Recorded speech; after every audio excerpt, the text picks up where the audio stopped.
পৃথিবীর বিভিন্ন দেশে সমবায় সফল হয়েছে, দুর্ভাগ্যজনকভাবে আমাদের এখানে আপনার সমবায়টা খারাপ হয়ে গেছে। এটাকে আবার জাগতে হবে, জাগিয়ে তুলতে হবে। আমি শুধু একটা কথা আপনাদের বলতে চাই যে অতীতে আমাদের অনেক ক্ষতি হয়ে গেছে।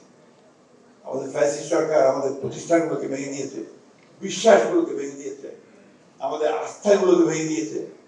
এগুলোকে আবার নতুন করে গড়ে তুলতে চেষ্টা করছি আমরা। আপনারা সেখানে তারেক রহমান সাহেবের হাতকে শক্তিশালী করেন।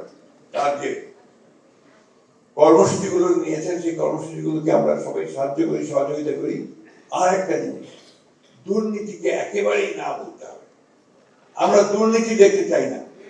আমরা কোথাও যে আপনার মানুষের যে হক, সে হক নষ্ট করে, এটা আমরা দেখতে চাই না, ঠিক না?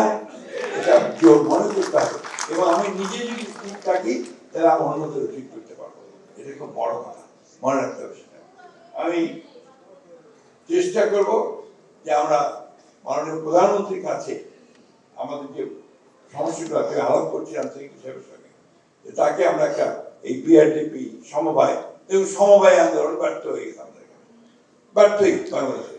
অথচ পাশের দেশ আমাদের ইন্ডিয়া, সেখানে আমূল আপনার প্রতিষ্ঠান ভীষণ সাকসেস। আপনার হরিয়ানাতে আপনার এইসব পাঞ্জাবে আপনার কৃষকদের যে সমবায়গুলো অত্যন্ত ভালো করেছে। পৃথিবীর বিভিন্ন দেশে সমবায় সফল হয়েছে, দুর্ভাগ্যজনকভাবে আমাদের এখানে আপনার সমবায়টা খারাপ হয়ে গেছে। এটাকে আবার জাগতে হবে, জাগিয়ে তুলতে হবে, এবং এটার মধ্যে দিয়ে কিন্তু আমরা আমাদের নিজেদের পায়ে নিজেরা দাঁড়িয়ে আমরা ভালো করতে পারি। আমি কথা আপনাদের শেষ করবো। আমরা একটা সবাই তো চাই যে বাংলাদেশ সুন্দর হোক, তাই না? উন্নত বাংলাদেশ দেখতে চাই। উন্নত বাংলাদেশ হলে আমাদের সবাইকে কিন্তু কাজ করতে হবে। এই জন্য আমাদের প্রধানমন্ত্রী তিনি স্লোগান দিচ্ছেন, এসো কাজ করি, সবাই মিলে দেশ করি। তাই না? স্লোগানটা কিন্তু খুব সিগনিফিকেন্ট।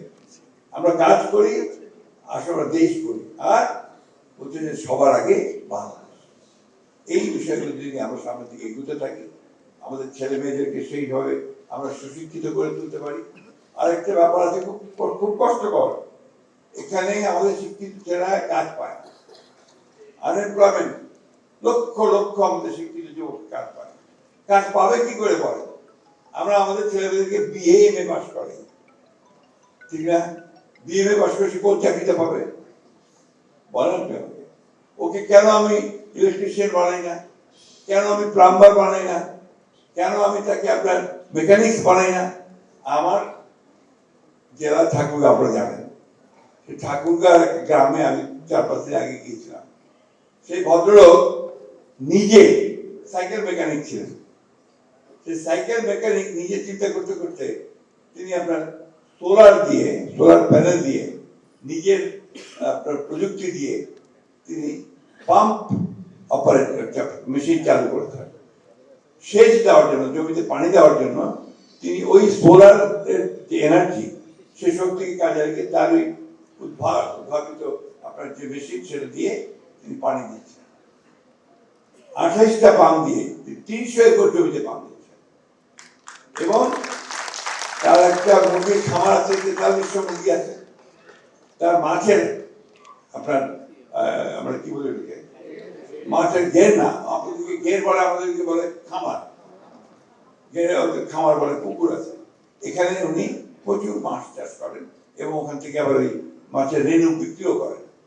উনার 1 একর জমি ছিল মাত্র, এখন তার 10 একর জমি। এই মানুষের কিন্তু দেখেন খুব শিক্ষিত লোক না, একেবারে মেকানিক, সাইকেল মেকানিক। সেইখান থেকে আজকে তার নিজের চিন্তা ভাবনা, প্রশিক্ষণ নিয়ে সে তার জায়গা থেকে স্বাচ্ছন্দ্যের জায়গায় চলে গেছে।